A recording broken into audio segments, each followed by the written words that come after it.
continuación de esto, vamos a hablar un poco sobre qué tan confiables son esos modelos globales, ¿no? Todo el mundo habla de ellos y realmente pocos han trabajado con ellos, y también son pocos los que entienden bien las ventajas y limitaciones. Posteriormente vamos a hablar un poquito sobre el problema del agua en México. O sea, realmente es algo que nos atañe a todos como sociedad, más a los universitarios, creo yo, porque tenemos que trabajar para tratar de resolver o ayudar un poco en esto. Y luego entramos ya propiamente en el pronóstico estacional de condiciones de sequía en México. Vamos a ver un poquito sobre el pronóstico 2018, o sea, realmente qué dijimos que iba a pasar y qué está pasando. Y finalmente vamos a abordar un problema que creo yo que puede ser toral sobre esta cuestión que está aquí, el título de este trabajo. La siguiente, por favor. Bueno, estas dos preguntas creo que muchos nos las hemos hecho, en particular aquí con discusiones con el doctor Carlos Gay, ¿no? Tendencias de lluvia, los modelos. Es algo que hemos discutido mucho tiempo, desde, como dijo Clemente, que se estaba gestando lo del PINC. Y realmente cuando empezamos con esto no había mucha información. Ahora realmente es muy fácil accesarla, analizarla, verla. Es algo que todo el mundo en un ratito puede hacer. Pero lo importante es que sepamos distinguir sobre información que está bien fundamentada, información que no está tan bien fundamentada. ¿Le doy la siguiente, ¿vale? Bueno, esto que tenemos aquí es diagramas que muestran latitudinalmente cómo varía la temperatura, que son los colores.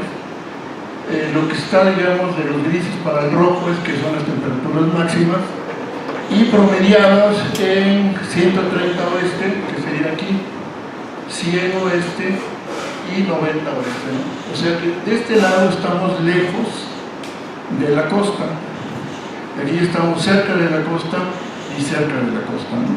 Entonces, digamos, eso es por el domo de Costa Rica, esto es 100 oeste más o menos al sur de los estados costeros del Pacífico mexicano, y esto es aguas adentro, ¿no? Los contornos en blanco son los valores de la precipitación. Entonces, ¿tienen un apuntador? No. ¿Una varita o algo? No. Bueno.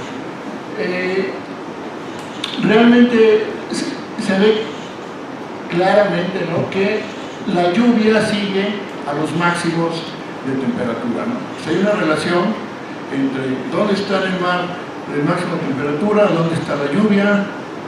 Esta es la convergencia de los vientos, o sea, hay realmente convergencia de vientos, hay temperaturas, hay una relación relativamente sencilla, lejos de la costa.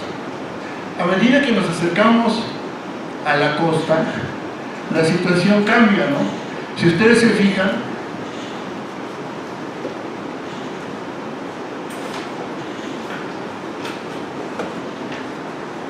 ahora hay dos máximos de temperatura y también hay dos máximos de precipitación. O sea, esta relación tan sencilla se alteró cerca de la costa. Aquí, por el domo de Costa Rica también es complicado, ¿no?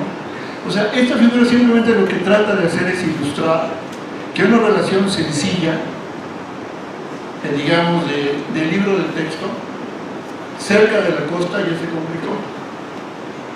Bueno, aquí están los libros. Esto es algo que hace tiempo hicimos un trabajo de unas memorias de un congreso con el doctor Carlos, con Francisco, me parece que estaba también. Pusimos una figura donde mostrábamos que los modelos tenían tendencia contraria a la observada, y muchos se nos vinieron encima, ¿no? Decían que, bueno, que estábamos locos, que cómo era posible, bla, bla, bla. Bueno, en el 2013 se publicó un estudio donde realmente muestran que la media del ensamble de los cacabaqueados modelos usados en CEMIP 5 tiene una tendencia negativa en todo el periodo histórico sobre México, y los datos estos son datos, esto es el CRU y GPCC, son estas líneas gordas negras, muestran algo que no se parece tanto. Aquí hay algunas realizaciones, no la media del ensamble porque aplana muchas cosas, algunas realizaciones que muestran realmente un comportamiento contrario. Aquí con los mismos colores están las tendencias que se extrajeron de esta serie. Entonces vean ustedes los datos, tienen tendencia, bueno, acá están absolutas, digamos, aquí están con la media quitada, la media de largo plazo para un cierto periodo. Entonces vean, ¿no? Las observaciones muestran incrementos en el sureste de México, los modelos muestran decrementos, ¿no? Entonces aquí surge como que algo como que no está bien, ¿no? O sea, porque por un lado esos modelos se puede decir es la mejor información que tenemos y yo ahí discrepo, ¿no? No es la mejor información que tenemos, es la información que tenemos disponible. Ya meterle un calificativo, es buena o es mala, depende de para qué la queremos, ¿no? Es la información disponible. Porque muchas veces es muy trillada esa oración, la mejor información disponible, ¿no? Es la información disponible, no es la mejor, es la que se tiene. Entonces, para decir si es buena o es mala, tenemos que analizarla. Y aquí realmente, pues estos modelos del CEMIP 5 no pasan la prueba con respecto a que simulen la tendencia que se observa. Ahora bien, aquí están los ciclos anuales. Y si ustedes ven, estas dos líneas de arriba son las observaciones y lo demás son estas cosas, ¿no? Los colores correspondientes. Por ejemplo, en los ingleses, que es este, simula bien este pico en junio, pero luego subestima brutalmente el pico de septiembre. Y si me voy a la tendencia, pues es esta, ¿no? Marcadamente decreciente. Entonces, si este modelo a futuro me dice que la región se seca, y yo sé que en el periodo histórico siempre secó, pues bueno, pues sigue su inercia, ¿no? Aquí lo interesante es entender por qué este modelo dice que se está secando, contrario a lo que me dicen las observaciones, ¿no? Bueno, la siguiente, por favor. Entonces, creo que lo que les acabo de decir, al menos para México, pues no lo simulan tan bien, ¿no? Las tendencias tampoco. Se puede decir que la fase del ciclo anual la dan, pero no dan los máximos donde deben ser, a veces están inversos, etcétera, ¿no? Bueno, ¿y por qué es importante estas preguntas, ¿no? O sea, y vuelvo a lo que les dije hace un rato, o sea, esos resultados de esos modelos, ¿es lo mejor que se tiene? Pues es lo que se tiene, pero no podemos decir que sea lo mejor que se tiene, ¿no? O sea, no hay algo que sea, digamos, bueno, que nos den los modelos.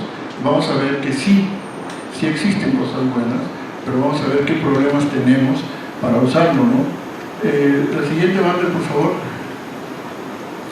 Bueno, estos modelos globales, ¿no? Se supone que todos aquí han alguna vez visto esto. ¿No?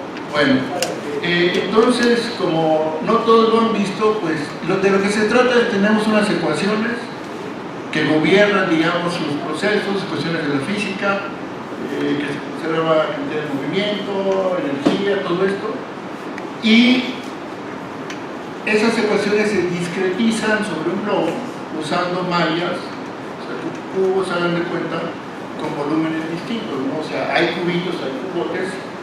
En la horizontal, por ejemplo, tradicionalmente se usaba esta malla, que son como 500 kilómetros, luego en el CEMIP 5 se refinó un poco, ¿no? Pero andan por aquí, y realmente hay más modelos que están cargados a esta malla que aquellos que estén cargados a esta malla. Y estas cosas es algo que quieren hacer, ¿no? Que están trabajando, que ya están usando, etcétera, etcétera, ¿no? La siguiente, por favor, Ander. Y en el CEMIP 5 introdujeron algo que le llaman los modelos del sistema Tierra, ¿Qué es el CEMIP 5? El CEMIP 5 es un experimento que se diseñó para comparar modelos acoplados. Vamos a ver qué tan buenos son los modelos, y son modelos acoplados, es decir, básicamente hay otros módulos, o sea, para hielo, para suelo, etc. Pero básicamente acoplado quiere decir que están simulando el sistema atmósfera-océano. Hay la contraparte de eso, que es el AMIP, que es también una cuestión de intercomparación de modelos atmosféricos. Ese tipo de modelos atmosféricos, hagan de cuenta, ustedes dan las condiciones de frontera, la temperatura del mar, por ejemplo, la temperatura del suelo, y la atmósfera se ajusta a ese campo de temperatura, ¿no? El gran problema de eso es que si ustedes quieren irse a futuro, por ejemplo ahorita, ¿no? Ahorita supóngase que, o hace una semana, estaba esta tormenta que estaba formando en el Golfo de México, y no tenemos forma de saber cómo van a estar las temperaturas en el Golfo de México durante esta semana, ¿no? ¿Por qué? Porque los satélites que miden realmente tienen una demora, y no tenemos en México un satélite que esté mirando siempre al Golfo de México. Si lo tuviéramos, al menos tendríamos prácticamente en tiempo real el campo de temperatura superficial. No existe. Entonces, si queremos ver cómo evoluciona un huracán, cómo interacciona con la capa de mezcla oceánica, cómo produce mezcla, cómo se enfría, cómo gana o pierde energía, pues tenemos que tener un sistema acoplado, que no tenemos, ¿no? Bueno, entonces, estos modelos del sistema Tierra realmente son, digamos, lo último que hay para simular el clima, las respuestas del clima ante ciertos agentes forzantes como pueden ser las emisiones de CO2, y realmente son, digamos, lo máximo que se tiene, ¿no? La siguiente, por favor. Pero aquí remarco esto porque precisamente estos modelos del sistema Tierra no nada más se pueden usar para hablar del clima en escalas, digamos, de decenas de años o centenas para adelante, sino que se pueden utilizar para hacer predicciones en escalas de tiempo cortas, ¿no? Por ejemplo, una predicción estacional. Aquí hay diversas instituciones que hacen pronósticos, más tarde vamos a ver eso, pero ninguna que utilice modelos para hacer estos pronósticos, ¿no? Bueno. Ahora bien, estos modelos globales, ¿no?, presentan limitaciones básicamente asociadas a la resolución de esos modelos, no esas celitas, esos cubos que les dije hace un rato son cubotes, ¿no? Imagínense un cubo de 80 kilómetros por 80, ¿no? O sea, caben varios distritos federales, ¿no? O sea, ¿cómo le vamos a hacer para considerar, por ejemplo, los rangos topográficos tan marcados aquí en México? Pues no se puede, ¿no? Bueno, ahora bien, si tuviéramos nosotros mayor cantidad de cómputo, esto realmente el problema sería menor, pero realmente estamos todavía un poco lejos de llegar a eso, como vamos a ver un poquito más adelante. La siguiente, por favor. Bueno. Estos resultados son de un modelo que se llama FESO. Si ustedes se fijan, y los que hayan llevado cosas orientadas hacia el mar, o los que no, pues van a ver que hay muchísima estructura en el océano, ¿no? O sea, eso logra, digamos, este tipo de modelos. La siguiente, por favor. Aquí ven, por ejemplo, un recorte del FESO a 25 kilómetros de resolución, mucho más de lo que se ha usado en CEMIP, etc. Aquí lo ven a 6 kilómetros de resolución y aquí lo ven a 4 kilómetros de resolución. Bueno, el bajar de la resolución, hay muchos artículos ya publicados, y hay, por ejemplo, una tesis en proceso de un estudiante mío, donde se muestra que precisamente estas estructuras que se separan de la corriente de lazo se simulan mejor conforme tú te vas acercando, digamos, o vas disminuyendo el volumen de esos cubitos, y por ejemplo pasas de un cubo o un cuadrado de 25 por 25 a algo así como 4 por 4. Aquí cabe aclarar que este modelo es global y que uno puede jugar con la resolución para que realmente sea más fina donde uno quiere. O sea, esa es la ventaja de este tipo de modelos, que en el argot de los modeladores son mallas no estructuradas. La siguiente, por favor. Y esto es algo que se presentó en Viena recientemente, hace un par de meses. Y el autor de esto se llama Björn Stevens, es director del Max Planck de Meteorología. Y esto, aunque no lo crean, son resultados del modelo, ¿no? O sea, ahorita volvemos a esto si quieren, nomás para que lo vean, o sea, cómo se ven los desarrollos nuevos, ¿no? La siguiente, por favor. Bueno, ahora bien, nosotros tenemos aquí en México un problema del agua, ¿no? O sea, básicamente, a ojo de buen cubero, y si no pregunten al doctor Gay, puede ser del centro al norte de México hay poca lluvia y a cada rato hay sequías. En el sur de México tenemos lluvias abundantes, pero sí se pueden presentar sequías, ¿no? Hace un par de años en Campeche estaba bien seco y había problemas, ¿no? Bueno, vamos a ver un poquito sobre los factores que afectan a la precipitación en México. Y vamos a tratar de ver esta pregunta: ¿con cuántos meses de anticipación podemos tener información confiable y utilizable en este contexto?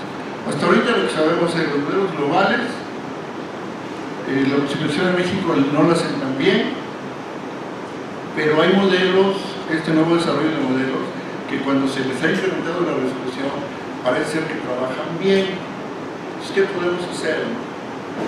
La siguiente, por favor. Bueno, les voy platicando y van ustedes leyendo esto, ¿no? Porque esto es técnico, ¿no? O sea, básicamente algo súper importante, y esto es un poco como clase aquí, ¿no? O sea, yo trabajo en el Centro de Ciencias de la Atmósfera, pero yo vengo de una cuestión del océano. Entonces, para mí el océano es algo fundamental. Pero muchas veces los atmosféricos lo ven como una condición de superficie, ¿no? Pero es importante la interacción. Una razón por la cual es muy importante es la inmensa capacidad calorífica del agua con respecto a la de la atmósfera, ¿no? Entonces el océano es una reserva de energía. Y entonces, como es la reserva de energía, pues tiene que ser importante para todo lo que tenga que ver con el clima, ¿no? Ahora bien, en escalas estacionales y decadales, es decir, de meses a años, realmente la memoria del océano va a tener un papel fundamental en la variación de ese clima, ¿no? Ahora bien, esos flujos de energía entre el océano y la atmósfera básicamente dependen de la temperatura del mar. Entonces realmente el conocer la temperatura del mar, ¿no?, va a ser súper importante, porque la temperatura del mar regula la variabilidad del clima en un amplio rango de escalas espaciales y temporales, ¿no? Ahora bien, si nosotros pensamos en México y pensamos dónde está ubicado, realmente tenemos el Caribe, el Atlántico, el Pacífico, y como que es obvio pensar, ¿no? Bueno, todos esos flujos de humedad, todo ese transporte de agua en los niveles bajos de la atmósfera tienen que tener un papel fundamental para regular o modular, o como le quieran llamar, los campos de precipitación en México, ¿no? Entonces tiene que quedarles claro que es una cuestión acoplada entre la atmósfera y el océano. O sea, no podemos pensar que en estas escalas de tiempo vamos a tener la capacidad de predicción, de simular, si nos olvidamos del océano. Y eso es lo que llevamos años tratando de convencer, y de que por fin se hagan esfuerzos orientados a simular el sistema acoplado, ¿no? Que es lo que estamos haciendo nosotros. Bueno, aquí un ejemplo, ¿no? ENSO, o sea, todo el mundo sabe qué es ENSO, ¿no? El niño, la oscilación del sur. ¿Hay alguno que no sepa qué es la oscilación del sur? Todos. Bueno, entonces me lo brinco, ¿no? Entonces, vaya, realmente cuando hay niño, ¿no?, se afecta la variabilidad de la precipitación en el noroeste de México, pero en escalas ya de decenas de años, la oscilación del Atlántico del Norte afecta, por ejemplo, el noreste de México, ¿no? La siguiente. También, por ejemplo, Edgar Pavía y colaboradores vieron, ¿no?, que cuando hay la oscilación de caudal del Pacífico en cierta fase, conjuntamente con ENSO, entonces a veces favorece condiciones húmedas y a veces lo contrario, ¿no?, condiciones secas. Entonces realmente ahí se ve, digamos, el juego entre cómo está el océano, las temperaturas, la lluvia y toda esta cosa, ¿no? La siguiente, por favor. Y aquí es importante, ¿no? Realmente todos estos ingredientes que modulan el clima incluyen una componente muy importante, ¿no?, la interacción entre el océano y la atmósfera. Ahora bien, tenemos en México la capacidad de simular la evolución de esta cosa. Bueno, antes de que hiciéramos este trabajo, yo les puedo asegurar que no la teníamos, y ustedes van a juzgar al final de este trabajo si la tenemos, ¿no? Al menos en teoría la deberíamos de tener. Bueno, entonces acá hay dos cuestiones bien importantes, que es el poder de cómputo y la capacidad de almacenamiento, ¿no? La siguiente, por favor. Esta es un poco de historia. En 1988, esta era la máquina una de las más importantes, una Cyber 205, y quizás el doctor Gay se acuerda, yo me acuerdo bien, pero no sé, un procesador, y era 0.2 gigaflops. O sea, eso de gigaflops tiene que ver con flops, ¿no?, que es las iniciales en inglés de las float, exacto, ¿no? Y entonces tenemos 0.2 por 10 a la 6, ¿no? Bueno, entonces luego la Cray 2S, ¿no?, ya subió de un procesador a 4 procesadores y eran 2 gigaflops, ¿no? Luego aquí en el 91 al 95 ya eran 3 por procesadores, ¿no? Yo no sé lo que es la oscilación del sur. Perdón. Híjole, pero... Gracias. Explícasela fácil. Eso es difícil. Mire, haga de cuenta que hubo un señor muy famoso, Walker, que estaba en no era sino en el servicio meteorológico de la India, era un inglés, y recuerden que la India pues, estuvo ocupado por los ingleses, y era importante para ellos las cuestiones de los monzones, por todas las pérdidas que conllevaba todas estas cuestiones.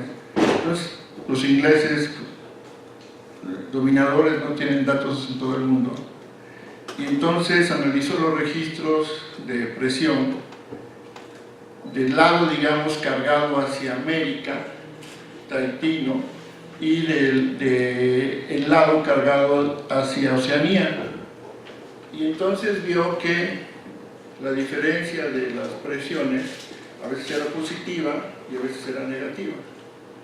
Entonces, cuando tenía el signo que favorecía, por ejemplo, vientos alisios en las costas de América del Sur, se dieron cuenta que eso correspondía con aguas frías, y cuando cambiaba el signo, que lo asociaron a vientos más débiles, podía cambiar, o sea, las aguas ahí eran más cálidas, ¿no? Entonces vieron que había una relación inversa con el Niño, o ese calentamiento de las aguas en el Pacífico, ¿no? O sea que cuando nosotros tenemos un Niño, digamos, positivo, la oscilación del sur es negativa, etc. ¿No? Tiene que ver con esos cambios de presión, y esos cambios de presión en principio están relacionados físicamente con esos vientos que están produciendo surgencia de agua fría y de alguna manera mantiene ese gradiente térmico en el Pacífico ecuatorial, ¿no? Del lado de América las aguas son más frías, a medida que usted se va hacia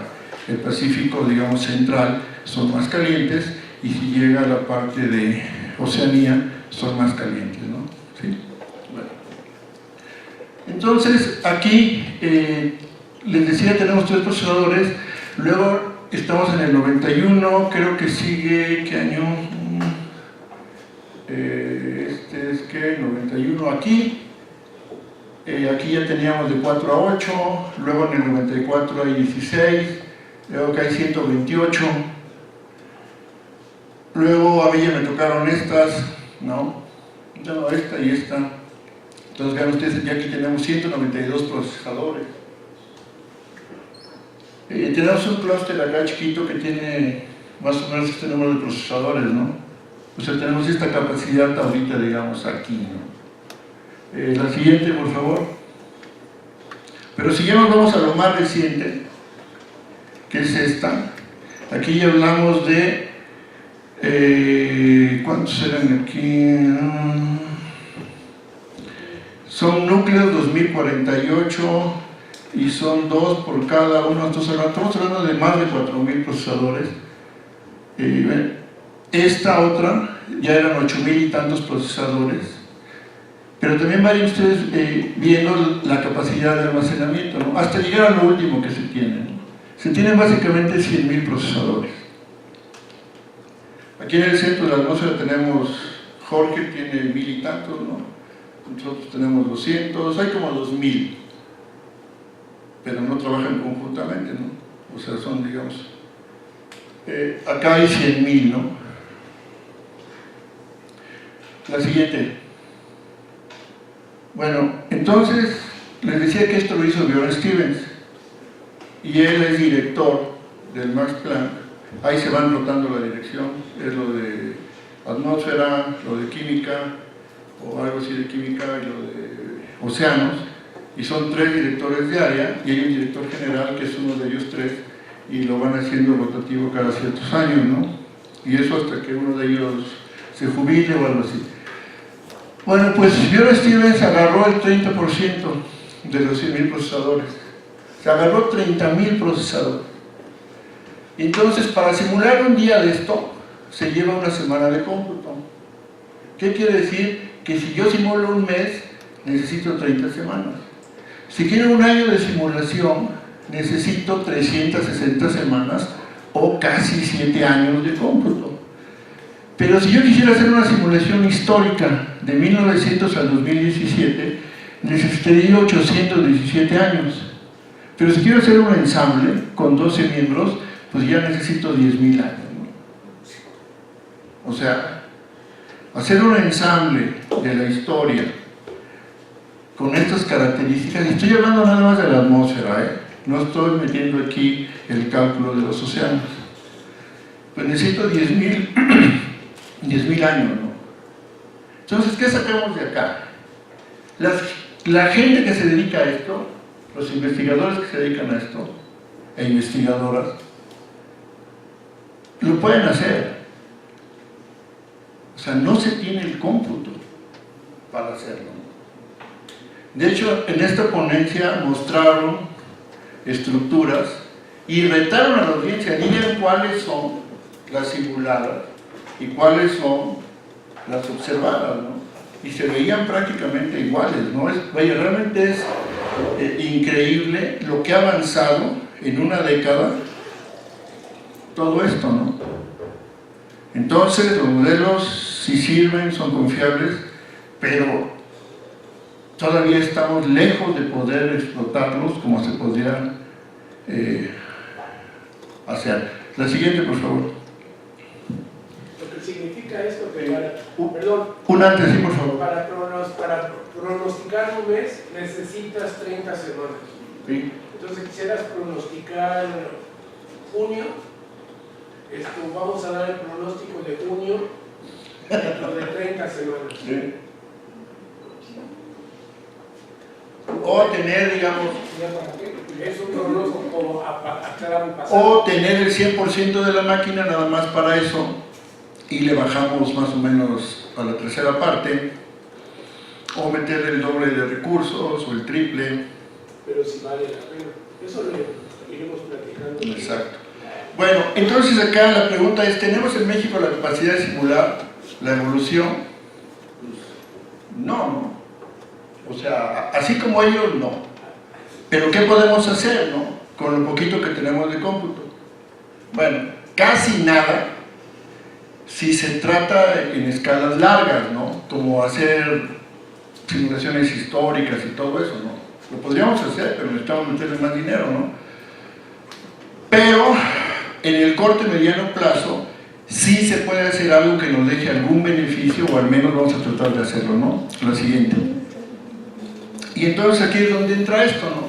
O sea, nosotros le propusimos al señor Puente, Luis Felipe Puente, ¿no? El coordinador de Protección Civil, vino aquí, lo invitó la doctora Telma Castro, y le expusimos algunas cosas y pues, se convenció, ¿no? Como anécdota, él cuando llegó, yo no lo conocía, pero él dijo aquí tajante, y bueno, esto es público, creo que no me va a pasar nada si lo digo, dijo que quería ver si el servicio si nosotros, la UNAM, le podíamos dar información que sirviera, porque la información que le daba el servicio meteorológico no le servía para nada, literalmente eso dijo. Pues yo no falto la verdad, hay testigos que ahí estaban, ¿no? Sí lo dijo. Y a mí eso me cayó bien, ¿no? Porque es raro, creo yo, encontrar funcionarios públicos que no tengan pelos en la lengua, ¿no? Todos andan cuidando su hueso sexenal, ¿no? Bueno, entonces yo aproveché donde había estado, ¿no? Y sobre todo el contacto con investigadores, en particular ruso, ¿no? Que es uno de los, creo yo, top en el mundo en lo que hace, y con el grupo que hacen este modelo FESOM que se los presenté, es yo creo el mejor grupo de modeladores del océano en todo el mundo, ¿no? O sea, ahí tenemos la fortuna de tener comunicación y colaboraciones con ellos. Entonces dijimos, bueno, ¿qué tal que nos agarramos un modelo de área limitada, un modelo regional, forzado en las fronteras por datos, que pueden ser modelos, pero los modelos están mal, ¿no? O sea, los modelos globales, ya vimos que las tendencias están mal. Bueno, entonces, ¿qué tal si nos agarramos en las fronteras algún reanálisis o algo así? ¿Qué significa? Un reanálisis, hagan de cuenta, es un modelo que corre, un modelo atmosférico, se le alimenta con la historia de las temperaturas, y ese modelo va asimilando observaciones. Entonces, digamos, es una corrida que es consistente con las observaciones disponibles, ¿no? Y digamos que es lo que más se asemeja a lo que en realidad pasó. Se puede hacer porque ya se tiene la historia de la temperatura del mar, ¿no? Pero a futuro, pues, tienen la bronca de que llora como el agua. Bueno, entonces, la siguiente, por favor. La ventaja de esto, ¿no? Es que tiene una mayor resolución, entonces ya la bronca del DF pues se mitiga un poquito, ¿no? Tanto en el océano como en la atmósfera, permite que el océano desarrolle una circulación globalmente consistente, o sea, el océano es global.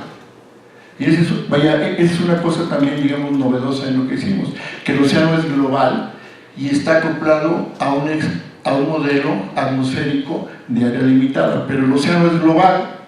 Si usamos ERA Interim, los datos de ERA Interim están forzando fuera de esta área y aquí está intercambiando información con el modelo atmosférico que estamos usando, ¿no? Bueno, pero realmente cerca de las fronteras, pues sí, los valores de frontera influyen, pero dentro del dominio, pues el modelo desarrolla su propio clima, ¿no?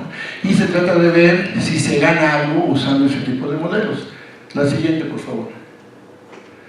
Bueno, ahí está la resolución del modelo oceánico, así se ven ciertas estructuras que se pueden simular con mayor resolución. Realmente aquí en el Golfo de México nos quedó como de 10 kilómetros, que no es tan malo, tampoco es tan bueno, pero es lo que se podía hacer, ¿no? Con los recursos que se tenían. La siguiente, por favor. Estas son las mallas. O sea, no probamos nada más una malla, tenemos un océano global, pero probamos varias mallas para la atmósfera, ¿no? Para ver qué tan sensible era el dominio, qué tan sensible era la resolución, etcétera, ¿no? Bueno, la siguiente, por favor. Entonces, finalmente, la configuración, ¿no? Fue 1040 por 720, o sea que realmente pues, para cualquier máquina pues, es algo demandante, ¿no? Los polos están rotados, aquí está América del Norte, ¿no? Aquí está África, aquí está América del Sur, los polos es una malla curvilínea, aquí se está mostrando nada más una y la 13ª, y si ponen aquí las 12 líneas intermedias, pues ahí ven más o menos la resolución que tiene esto, ¿no? Y realmente lo que nos interesaba, lo que pasa en el Golfo de México, sí se separan esos remolinos anticiclónicos que se vieron en las imágenes del FESO, pero decaen muy rápido, ¿no? Sé que la energía de esos remolinos está totalmente subestimada, ¿no? Si se incrementa la resolución mejora, ¿no? Pero no tenemos los recursos. La siguiente. Bueno, esto es más rollo sobre el modelo. Realmente no creo que valga la pena detenernos mucho aquí por cuestiones de tiempo. La que sigue, por favor. Bueno, esto sí. Entonces, primeramente, ¿no? Ya para desarrollar el sistema de pronóstico, utilizamos un análisis exploratorio simulando este periodo del 51 al 2005 con remo, tanto en modo acoplado como atmosférico, ¿no?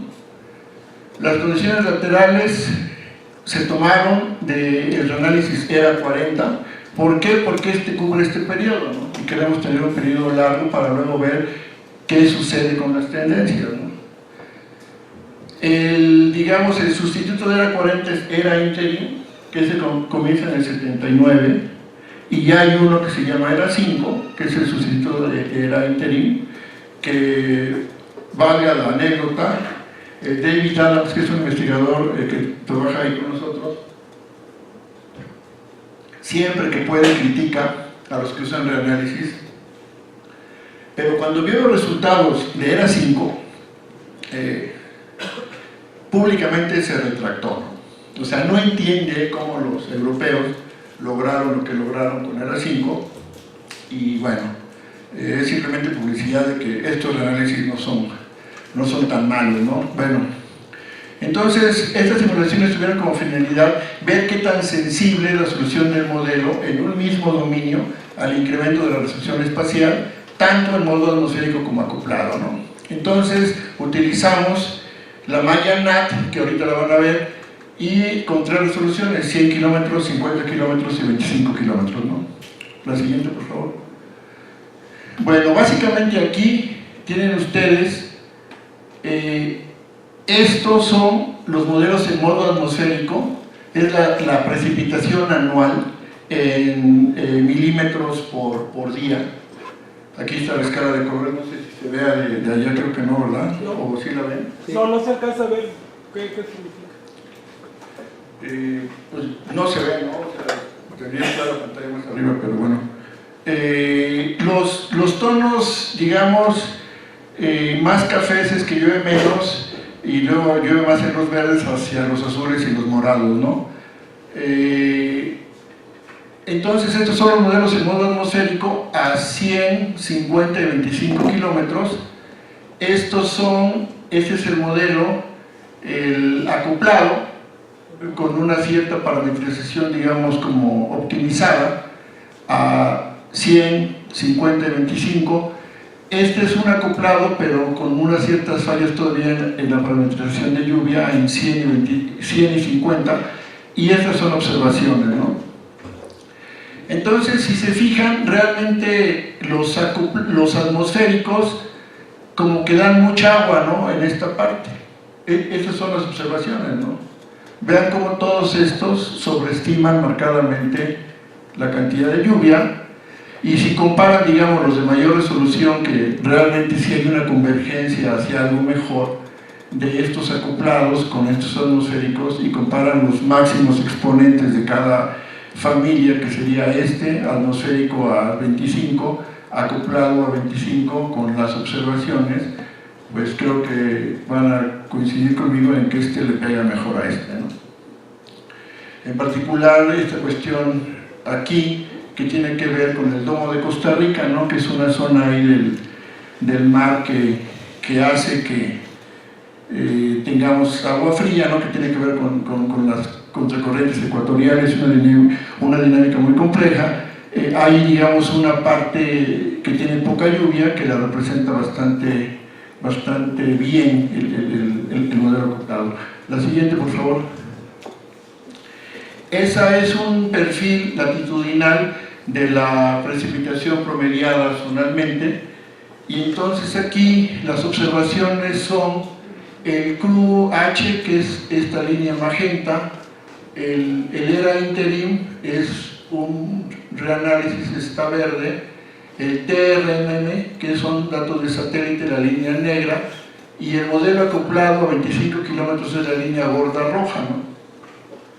El correspondiente atmosférico 25 kilómetros es la línea azul gorda, ¿no?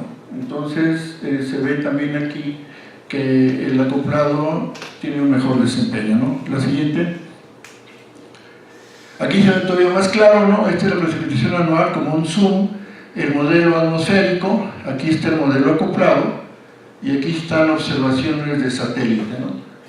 Entonces, si ustedes se dan cuenta, bueno, pues como que este hace un mejor trabajo para simular este campo, ¿no? La siguiente. Estos son estos patrones de la sequía de medio verano, que no es otra cosa más que tomar el valor de junio y el valor de agosto, hacer un promedio, y se le resta el promedio de los valores de junio y de septiembre. Si llueve más en junio y septiembre, a una cierta cantidad le estamos quitando una mayor y me va a quedar algo negativo. No está la escala, pero los tonos azules son negativos y los tonos rojos son positivos. O sea que donde está rojo es la parte, digamos, del monzón de Norteamérica, son lluvias más abundantes en junio y en julio, ¿no? Entonces, aquí abajo están, esto es de ERA, estos son de observaciones, y aquí tenemos los modelos acoplados a 100 kilómetros, a 50 kilómetros y a 25 kilómetros, y aquí tenemos los modelos atmosféricos, 100 kilómetros, 50 kilómetros y 25 kilómetros. Algo, digamos, sintomático, como un error medio raro, es esta inclinación en el Atlántico, ¿no? Que no se ven las observaciones y no se dan los modelos acoplados, y si comparan entonces este campo con este campo y con este, sería, digamos, ver cuál de estos dos se parece más a este, y yo me quedo con este, ¿no? Que es el modelo acoplado a 25 kilómetros. Más o menos está presentando, sí, con cuidado podría decir que el modelo acoplado supera el atmosférico comparado con las observaciones. ¿Cómo le quitan lo subjetivo? O sea, que no sea, pues créanme o véanlo, tal vez, etc. No, o sea, ¿Cómo le quitan la parte subjetiva? La siguiente. Ahorita voy a llegar a eso, ¿no? Bueno, entonces hicimos bastantes corridas, ¿no? Aquí están las mallas, ¿se acuerdan? Esas mallas diferentes de colores, ¿no? Forzando con ERA interim, con modelos de circulación general, etcétera, ¿no? Y aquí la idea fue ver cuál de estos modelos le pegaba mejor a las observaciones, ¿no? Entonces, pues, hubo muchas corridas, unas acopladas y otras, atmosféricas y acopladas. La siguiente. Aquí está, digamos, la precipitación también anual media, ¿no? en centímetros, en milímetros por día. Hay distintos experimentos con distintas mallas. Aquí hay observaciones de CHIRPS, de satélite, de SIMORPH, que también es satélite, ¿no? Entonces esas son observaciones y estas son simulaciones. La siguiente. Y entonces comenzamos a calcular cosas como esta, ¿no? Por ejemplo, ¿cuál es la correlación en todo el dominio, ¿no? Si yo me agarro la temperatura del mar y yo me agarro, por ejemplo, la presión, y entonces el que tuvo mejor correlación fue, por ejemplo, el 568.5 y el otro .81, fue una cosa, por ejemplo. La siguiente. También fue agarrar, por ejemplo, la lluvia aquí es complicada, aquí también y aquí, ¿no? Y en el noreste. Entonces acá se calcularon series y se sacaron diagramas de Taylor, por ejemplo, para ver cuáles lo hacen mejor, cuáles lo hacen peor. O sea, eso le quita lo subjetivo, ¿no? La siguiente, por favor. Por ejemplo, aquí se ven los ciclos anuales en el noroeste. Si te regresas una. No, o sea, para atrás, por favor. En el noroeste es aquí y en todo el dominio, ¿no? Ahora sí, para adelante, ¿no? Entonces, en el noroeste, las observaciones son esta línea punteada donde están los círculos amarillos. Y, por ejemplo, el 568, que fue el que lo hace mejor, es donde está en verde, ¿no? En todo el dominio, si ustedes lo ven, también las observaciones con el verde lo hace bastante bien. Pero vean aquí, ¿no? El modelo atmosférico es la línea azul. En todo el dominio sobreestima la lluvia espantosamente y en el noroeste la subestima, ¿no?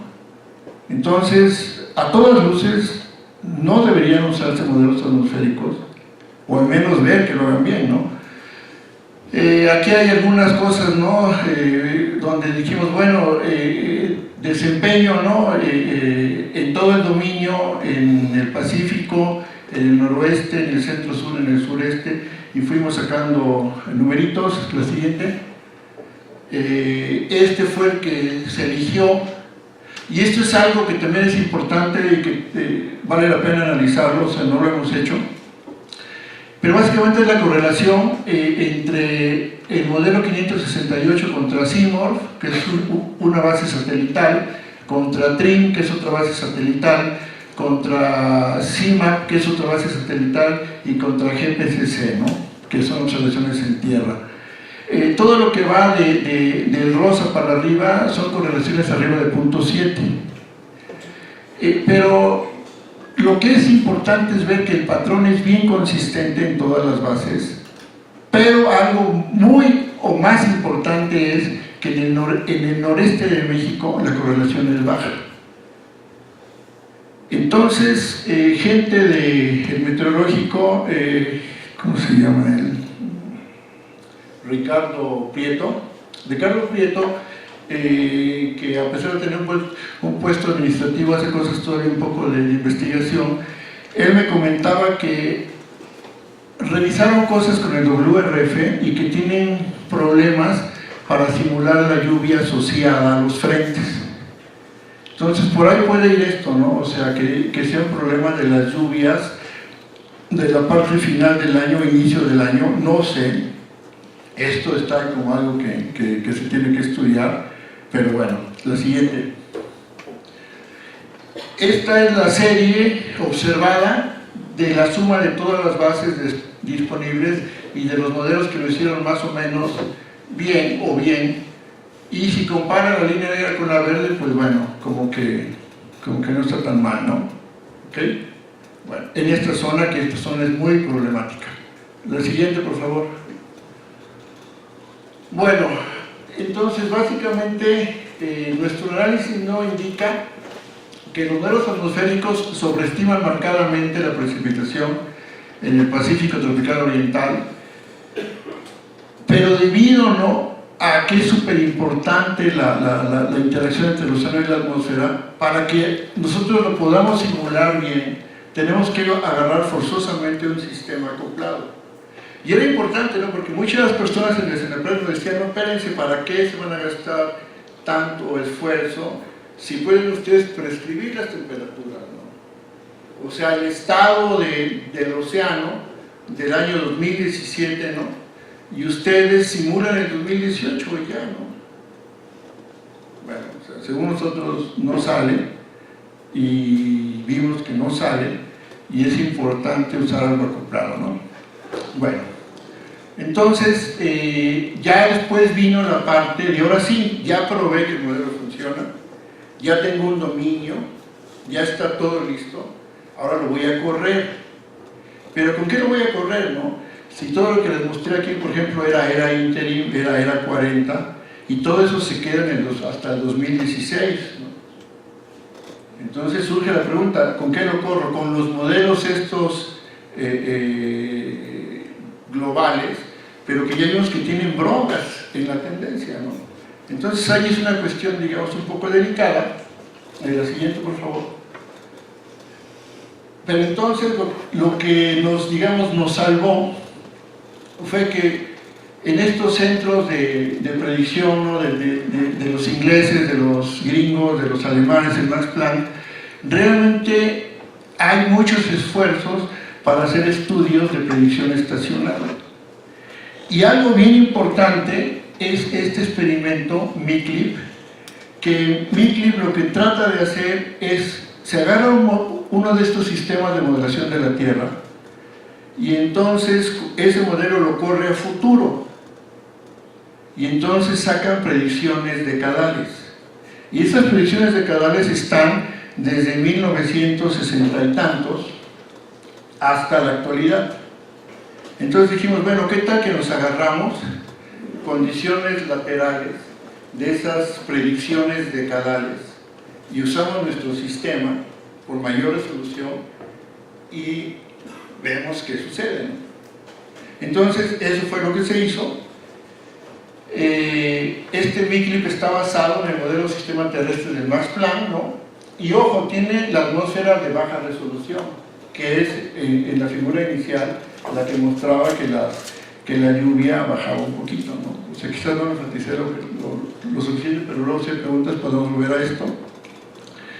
Tiene una resolución pues, media burda, 200 por 200, pero eso es lo que nos va a alimentar en las fronteras, ¿no? Y el sistema de predicción lo que va a hacer es va a regionalizar, va a bajar la escala dinámicamente de esos valores a la frontera. Y bueno, ¿cómo se inicializa la componente? ¿No? Se toman anomalías de nivel de temperatura de los reanálisis desde horas 4, ¿no?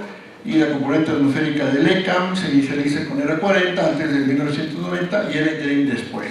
Bueno, estos son cosas técnicas. La siguiente, por favor.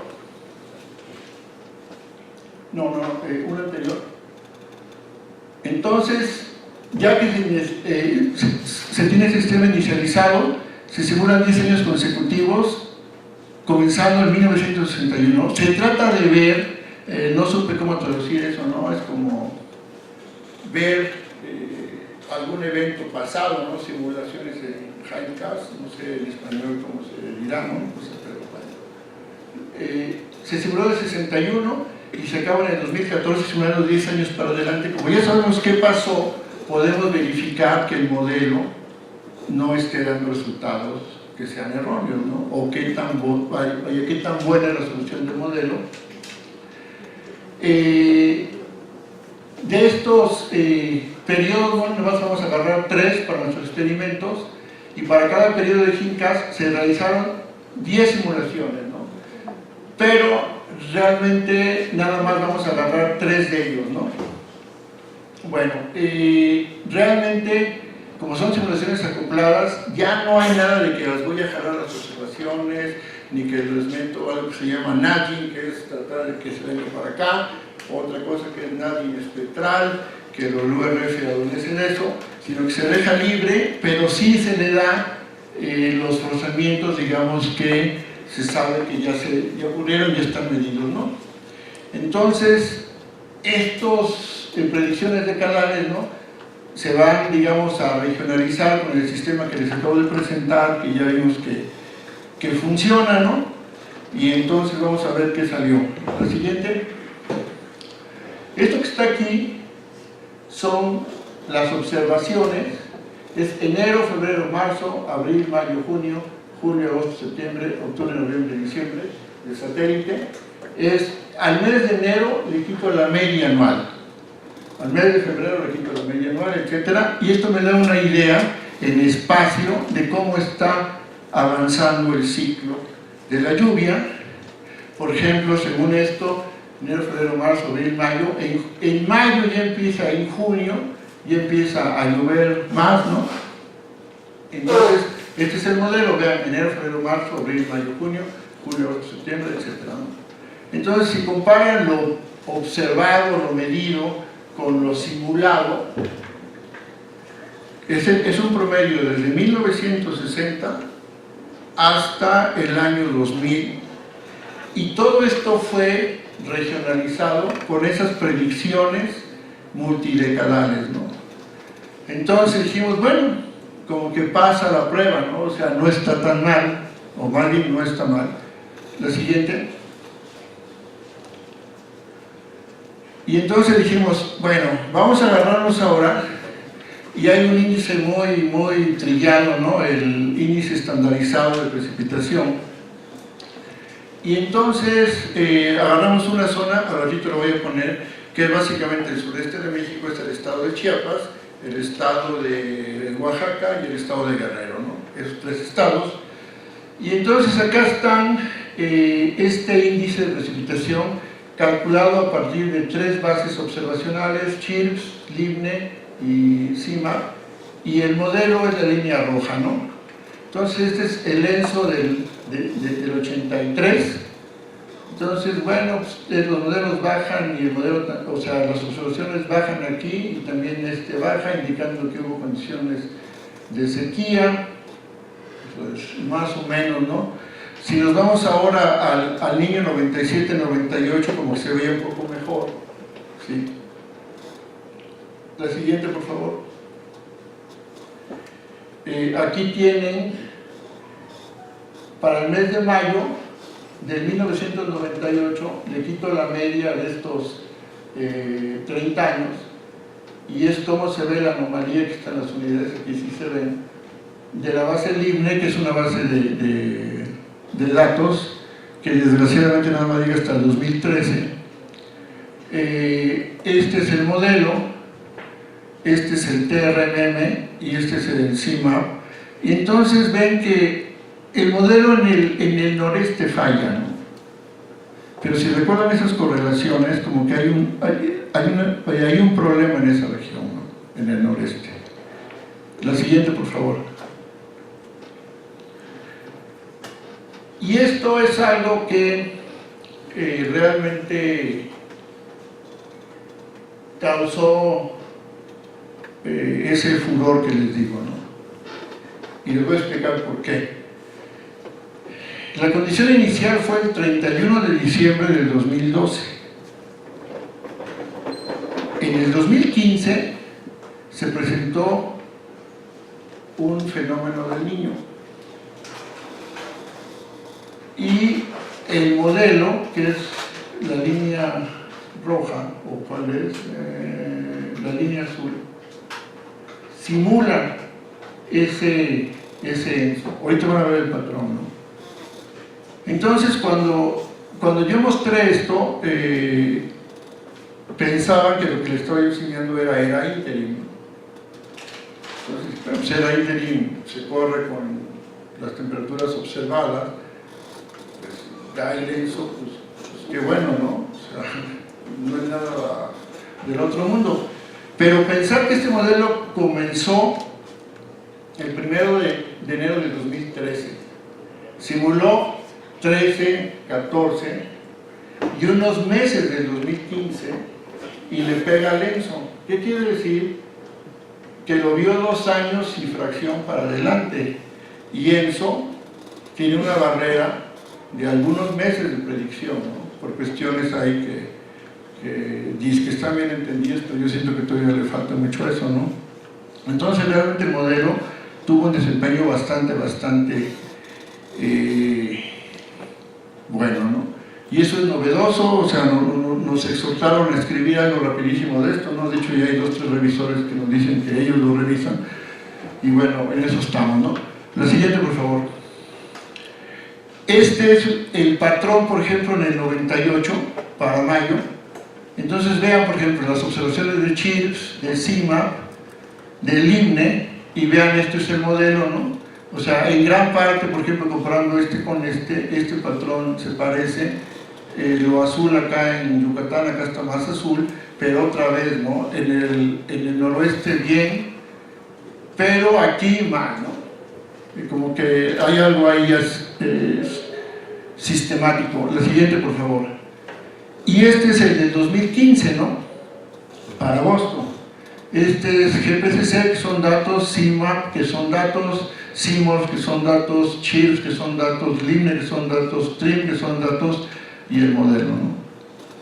O sea, si ustedes tratan de encontrar esto así en un artículo 2 años y medio para adelante, que le peguen así a este patrón denso, no lo van a encontrar, ¿no? Porque los europeos nos dijeron claramente que está muy bien, o sea, había funcionado perfectamente lo de MiClip, y los del Max Plan encargados de MiClip pues quieren que eso se publique porque es publicidad para MiClip, ¿no?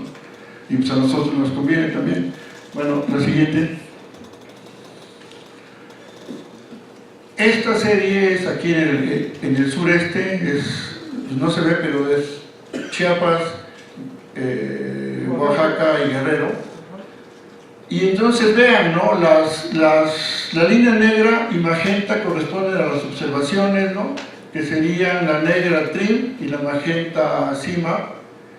La línea azul es la media del ensamble de nosotros, la que tiene las bolitas, ¿no? Y la línea punteada en color verde es lo de, ¿cómo se llama? Era interim, ¿no? Y las líneas delgadas verdes son de un ensamble, y estas líneas delgaditas es de algo novedoso que sacó el Max Plan a partir de 2016, pero que no nos dieron los datos para usarlos, para forzar el modelo, ¿no? Ya luego dijeron que sí nos pueden dar, pero aquí no nos habían dado nada, ¿no? Y la línea roja es la media de esas realizaciones de esa nueva generación que se está usando en el Max Plan, ¿no?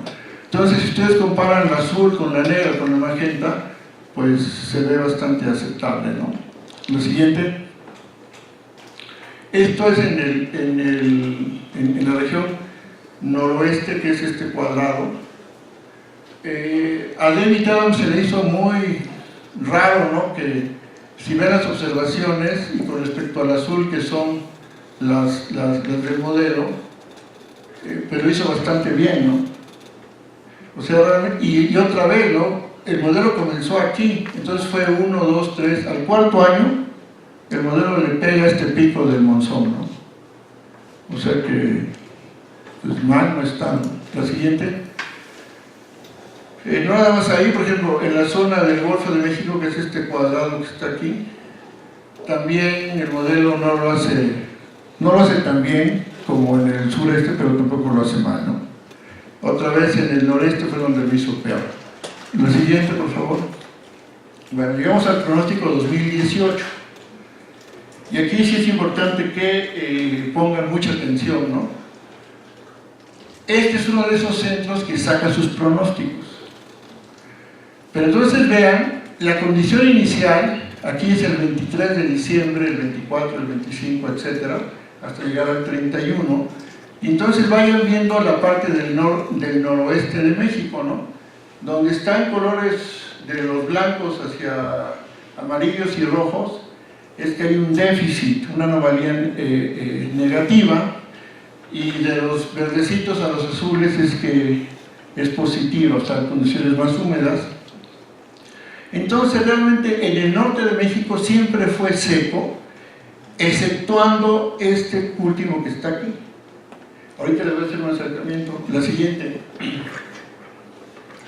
es esta, ¿no?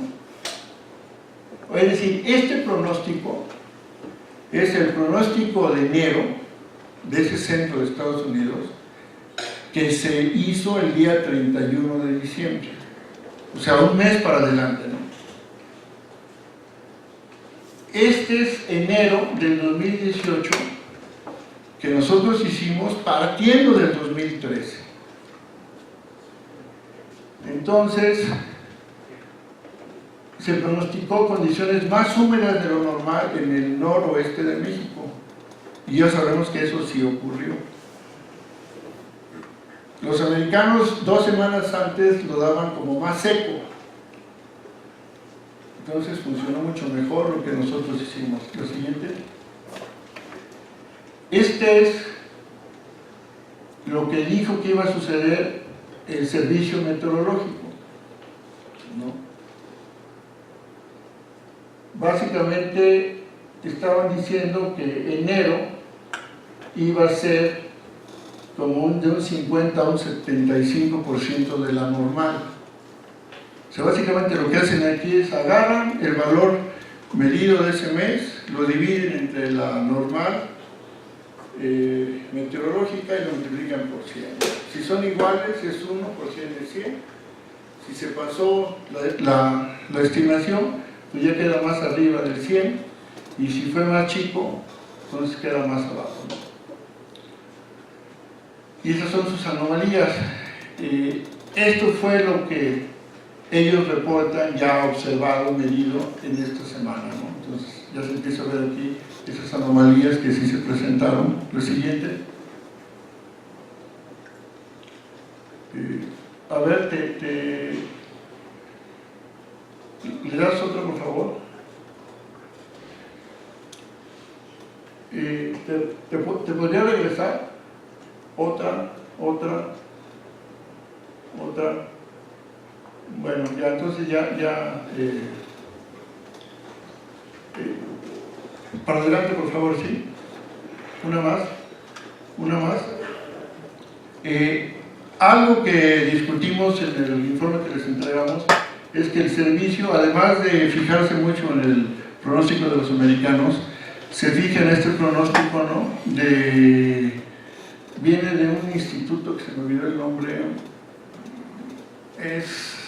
se los debo, ¿no? Pero es algo público, y lo que mostraban era que eran condiciones por abajo de lo normal para México, ¿no? Entonces ahí pusimos que, bueno, basándose en esa información, pues no era nada fortuito que dijeran que iba a estar más seco, ¿no? Porque esta información disponible que ellos usaron, de hecho, ¿te regresas una?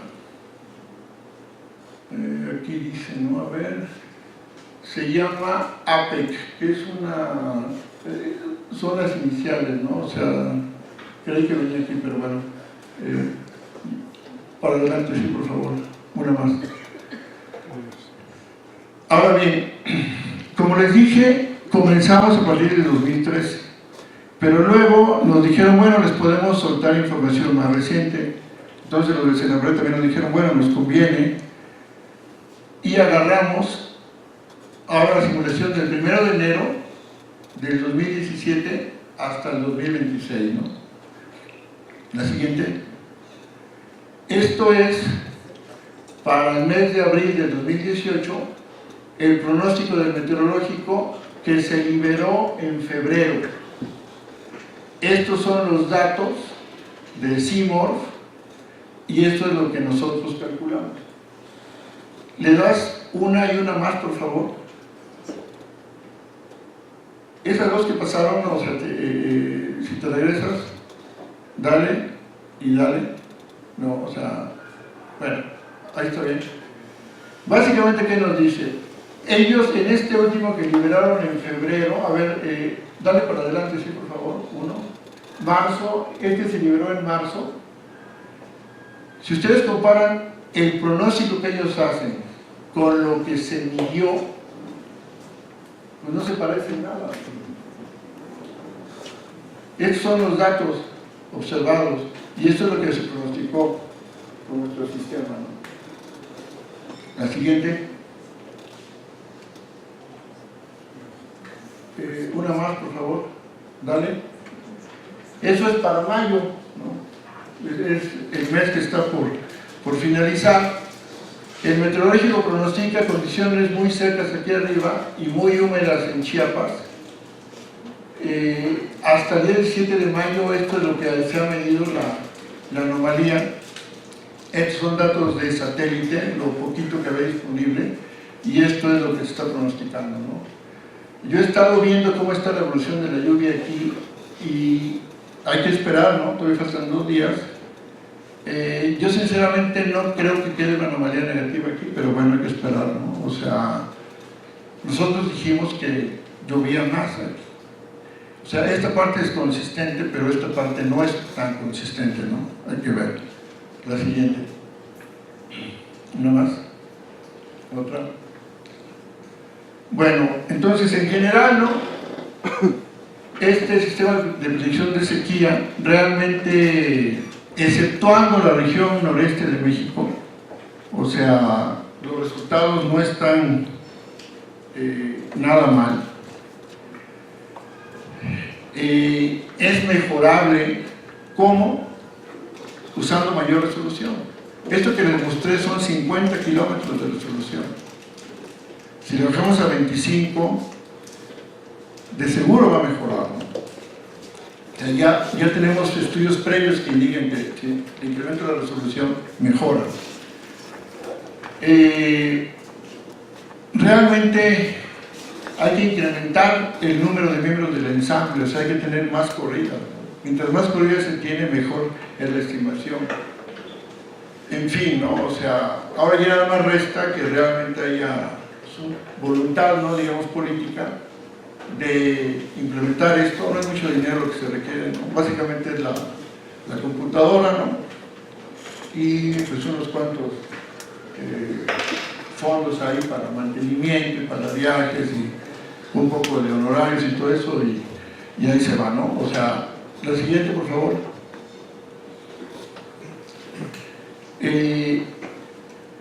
Realmente en buena parte de nuestro país se puede hacer un buen pronóstico, ¿no?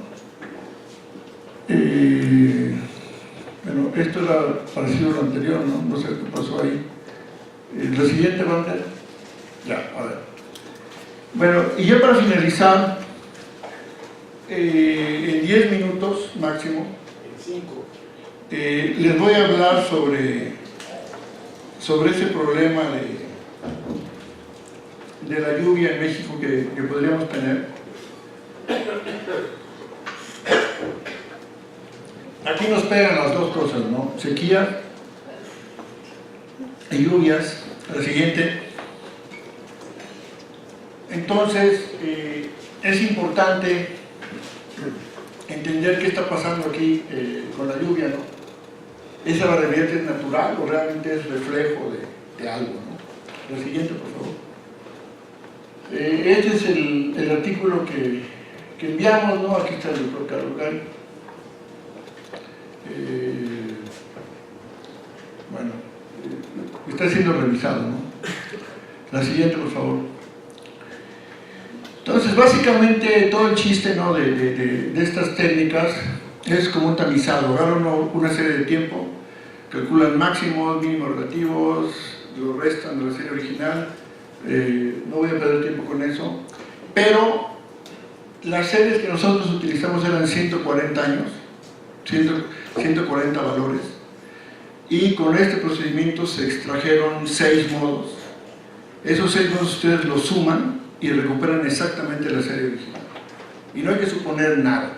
Si la serie es no lineal, que es lineal, que bla bla bla, que si comienzo aquí, que si comienzo allá.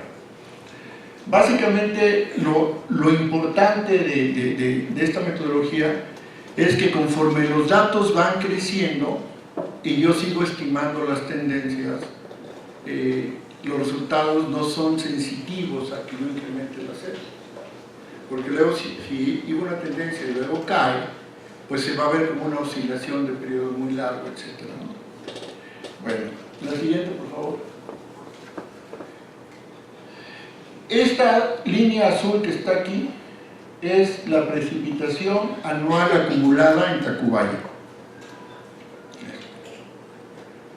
Esta línea negra es la tendencia, que es esta que está aquí, y esta línea que está, digamos, diferente aquí, la roja, sería esto, ¿no? Entonces, tenemos que hay una tendencia de largo plazo, hay variabilidad de periodos largos, multidecadal, y hay variabilidad año con año, ¿no? Y aquí faltarían, tengo 1, 2, 3, me faltan 3 y sumo esas 6 y me da la línea azul, ¿no? Bueno. En el artículo vemos más o menos cómo ha sido la variación de esta tendencia, ¿no? Calculando su derivada temporal. Y entonces aquí crece, digamos, así, o sea, el cambio de esto con respecto al tiempo. Luego aquí ese cambio es constante, o sea, que hagan de cuenta que año con año cambia a una razón constante, ¿no? El futuro menos el pasado me da un número, futuro menos pasado me da el mismo número, etc.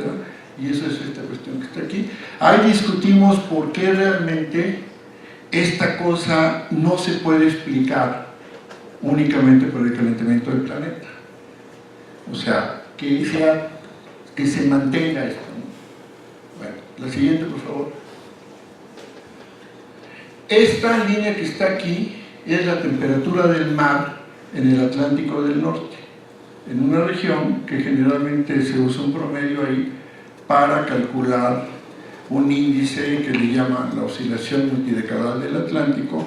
En este caso son los datos crudos, se agarraron, se multiplicaron por los factores geográficos, se compararon con los que están disponibles, salió igualito, pero se trabajan los datos crudos, se hace la serie, se usa la misma metodología para descomponerla, ¿no? Y entonces sale esta tendencia y esta oscilación multidecadal. Aquí superpongo la oscilación multidecadal de la lluvia con la oscilación multidecadal de la temperatura del mar. Se ve ahí una relación inversa, ¿no? Bueno, está ahí, pues está bien. Hicimos pruebas para ver si esa tendencia era significativa, si este tipo de estructuras también. Y resulta que esta siempre fue, o más bien nunca fue diferente de un proceso de ruido rojo. O sea, ya no tenemos tiempo para entrar con explicaciones en las preguntas, si lo quieren preguntar. Pero aquí era importante, ¿no? Porque dijimos, bueno, ¿cómo es posible que nos agarramos censo, nos agarramos varios índices y salían diferentes, significativamente diferentes de eso? Pero en este caso es ruido rojo, que es un proceso natural de que un proceso de alta frecuencia que se le puede transmitir al océano, la respuesta del océano es en periodos largos. Bueno, la siguiente, por favor. Entonces lo que dijimos es, bueno, ¿qué tal que nos agarramos un modelito muy sencillo y lo forzamos con ruido? Aquí hay 2000 años, salen series como estas, usamos la misma metodología y extraemos cosas como esta. Ahora, aquí cabe decir que en estos 2000 años, estos son 140 años, nada más se da uno de estos, ¿no? O sea, yo no sé si me voy a 100.000 años, cuántas veces aparezca esto, ¿no? Pero esto es al azar, ¿no? Es un patrón que se dio al azar. ¿Se acuerdan la implicación de esto? Que el amo es algo al azar, ¿no? No somos los primeros que llegamos a este resultado. Hay toda una discusión muy fuerte sobre si realmente el amo es una cuestión forzada por el océano, si es algo acoplado, o hay otros que creen que es simplemente la respuesta a ese forzamiento de alta frecuencia y el océano responde generando cuestiones de periodo muy largo, ¿no? Bueno, la siguiente. Aquí se ve, ¿no? Comparen esta roja con esta, ¿no? La siguiente. Bueno, volviendo a lo de la tendencia, hubo personas que nos dijeron, bueno, pero Tacubaya es un punto.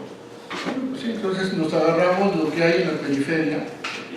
Y aquí está, por ejemplo, de ERA Interim, del TRM, del IBNE y de CHILS, o no me acuerdo ver cómo está, ERA Interim, la CPC, TRIM y LIBNE, ¿no? Y esta línea que está aquí es Tacubaya, esta que está aquí, esta verde es Tacubaya, esta que está aquí es Tacubaya. Vaya, siempre restringiendo los datos de Tacubaya al periodo de los datos con lo que queremos comparar, ¿no? Y entonces lo que está en azul es que ha habido incremento, lo que está en rojo es que ha habido decrementos en estos periodos, ¿no? Entonces realmente las observaciones disponibles son consistentes con que la lluvia se está incrementando en esta zona, ¿no? La siguiente. Hay algunos como el NCEP de Estados Unidos o el MERRA2, ¿no? Que sobreestiman, esto sería Tacubaya, la sobreestiman brutalmente y dan tendencias marcadamente dispares, ¿no? Aunque hay algunas bases que muestran lo contrario, ¿no? Que se está secando. Entonces vean aquí, ¿no? Las observaciones a veces van en un sentido o en otro, ¿no? Hay una incertidumbre fuerte, al menos en esta zona. La siguiente. Bueno, entonces, utilizando esta descomposición no lineal, ¿no? De la precipitación acumulada, podemos decir, ¿no?, que la variabilidad de la precipitación en Tacubaya se debe a 3 contribuciones. Una tendencia positiva de largo plazo, una oscilación multidecadal que está altamente correlacionada con AMO, y variabilidad año con año, y esta variabilidad año con año es la que hace la mayor contribución. Esta tendencia a largo plazo, que ha durado más de 140 años, no se puede atribuir a calentamiento global o a urbanización únicamente. Más bien, podemos verla, ¿no?, como parte de una oscilación natural, con un periodo de un par de siglos, como lo indica evidencia que está ahí pasada, ¿no? Y ahorita vamos a ver a lo que me refiero, la siguiente, ¿no? Esto que está aquí es lo que estos autores de este trabajo identifican como Tacubaya. Entonces vean, ¿no?, Tacubaya está subiendo, pero en los últimos 2000 años ha habido periodos, los azules, donde se observan también incrementos sostenidos de la lluvia. Lo malo es que después de esos incrementos sostenidos ha habido periodos que pueden durar más de un siglo, ¿no? Y hay eventos, por ejemplo, que duran 50 años o más, y hay varios de esos, ¿no? Entonces, la gran pregunta es, ¿qué viene después de este incremento sostenido de la lluvia en Tacubaya? O sea, no puede seguir para arriba siempre, ¿verdad? De hecho, lo que la evidencia pasada, si le creemos este artículo, es que pues luego cae, y cae rápido, ¿no? Entonces aquí surge la interrogante, ¿qué nos espera? La siguiente. Ahora, no sabemos, ¿no?, cómo ese calentamiento global va a afectar el desarrollo futuro de la precipitación, ¿no? O cuánto tiempo vamos a estar recibiendo tanta lluvia como tenemos ahorita, ¿no? Pero si consideramos la evidencia pasada, ¿no?, un periodo de secas que dure algunas décadas o aún periodos más grandes, no es una posibilidad que la podemos quitar así, ¿no? Bueno, y entonces realmente tenemos que analizar cuidadosamente esto para ver qué se está haciendo en el problema del agua en México, ¿no? Porque la posibilidad está ahí latente. O sea, no tenemos elementos para decir qué tan probable es, pero lo que sí sabemos es que ya ha ocurrido y entonces necesita considerarse, ¿no? O sea, no decir que no sabíamos. Y bueno, esto ya, digamos, lo pusimos ahí para darle un poco de punch al trabajo, ¿no? O sea, realmente lo que pasó en Sudáfrica, y no voy a decir que aquí nos pase algo así, pero no tanto porque no tengamos un buen suministro de agua, sino que de repente nos secamos, ¿no? Y con eso termino, ¿no? Muchas gracias.